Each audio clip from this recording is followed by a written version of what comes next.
کیا اور کہا کہ میں چاہتا ہوں کہ آپ یہاں پر آئیں.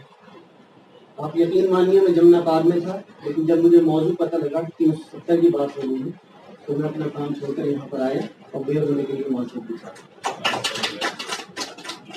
کیونکہ یہ موضوع کوئی ایسا موضوع نہیں کہ اس کے لیے کوئی تیاری کر کے آئی جائے.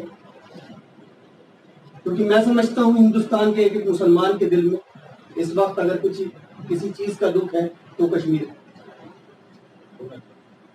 اور اگر نہیں ہے تو یقین مانیے میں کہیں نہ کہیں اسے مسلمان ہونے سے انکار کرتا ہوں.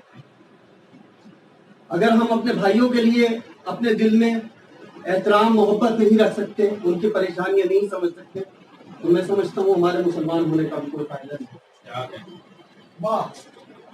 بات اگر کشمیر کی جائے، ابھی میرے بھائی نے کہا کہ ہمارے پاؤں کا کانٹا ہمیں سے نکلے گا، تو آپ یقین مانیے کشمیر یہ بہت پہلے سے جانتا ہے، بہت پہلے سے سمجھتا ہے. یہ کشمیر وہ ہے کہ جس نے ایک آذان کی خاطر اپنے 26 لوگوں کو موت میں کو گلے لگانا بہتر سمجھا، لیکن انہوں نے اپنی آذان پوری کی. اگر یہ لوگ سمجھتے ہیں، آج کی گورنمنٹ سمجھتی ہے کہ 50-60 دن انہیں جیلوں میں ڈال کر اور ان سے ان کا جذبہ چھین لیں گے، تو میں یقین سے کہتا ہوں یہ لوگ غلط ہیں. وہ لوگ جتنے دن اس جیل میں گزار رہے ہیں، آپ یقین مانیے یہ بہت بڑی پریشانی کا سبب بنے گا اس ہندوستان کی گورنمنٹ کے لیے. مجھے لگتا ہے یہ لوگ، ایک کہاوت ہے بہار میں کہیں جاتی ہے کہ چوبے بنے چلے چھبے بننے دبے بن کر رہ گئے. آپ دیکھیے گا آنے والے وقت میں حالات وہی ہوں گے، گورنمنٹ کو پیر پیچھے لینے ہوں گے اور کہیں نہ کہیں کشمیری کی جیت ہوگی، کشمیریت کی جیت ہوگی. میں یہ اس بیس پہ نہیں کہہ رہا کہ مجھے بہت بڑی بات کرنی ہے، یہاں پہ تاریوں کی بات کرنی ہے. میں اس لیے کہہ رہا ہوں کہ میں کشمیر ہو کے بھی آ چکا ہوں، اس بیچ میں جانا نہیں ہوا، لیکن مجھے پوری امید ہے کہ جیسے ہی ماحول صحیح ہوگا میں انشاءاللہ وہاں پر ضرور ہو جاؤں گا. اور میں جانتا ہوں کہ ایک دن ماحول ضرور اچھا ہوگا اور بہت دیر نہیں لگے گی انشاءاللہ. اور اس کی وجہ یہ ہے کہ آپ جیسے دانشور لوگ آج تھوڑی تھوڑی سی جگہ گیدرنگ کر کے الگ الگ جگہوں پر بیٹھے ہوئے ہیں. مجھے نہیں لگتا یہ بہت دیر تک الگ الگ بیٹھیں گے.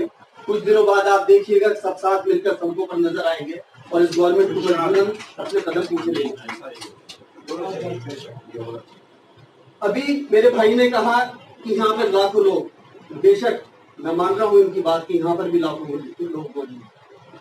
ایک ایک آدمی کا جذبہ لاکھوں لوگوں کی برابر ہے، لیکن میں امید کرتا ہوں کہ اگلی بار کوئی اس طرح کا پروگرام ہو تو وہ اپنے ساتھ 25-50 ہزار آدمی نہ لا کر 10-20 آدمی کو ضرور ساتھ لے کر آئیں، تاکہ یہاں پر محسوس ہو کہ یہاں پر لوگ اکٹھا ہوتے چلے جا رہے ہیں اور کارواں بڑھتا ہے. ڈاکٹر صاحب کی یہ کوشش کے لیے میں مبارکباد دے رہا ہوں. اور میں پھر یہاں سے کہہ رہا ہوں، ویسے تو میں ایک پولیٹیکل پرسنالٹی ہوں، میں پالیٹکس میں ہوں، لیکن میں یہاں پر جس حساب سے یہاں پر کھڑا ہوا ہوں، میں اس مسلمان کے حیثیت سے کھڑا ہوا ہوں جس کے دل میں کشمیر ہے، اس کا کی محبت ہے. کیونکہ کشمیر ہو یا کشمیری ہو، وہ ہمارے بھائی ہیں، ہمارے جسم. بہت ساری باتیں نہیں کروں گا، وقت بہت تھوڑا سا ہے، تو میں اسی بات کے ساتھ بس اتنا سا آپ کو ایشور کر کے جا رہا ہوں کہ میری کسی بھی طرح کی ضرورت ہو، کہیں پہ آنا ہے، کہیں پر جانا ہے، بھلے اس زمن عمانی آپ کے لیے حاضر ہے کشمیر کے لیے.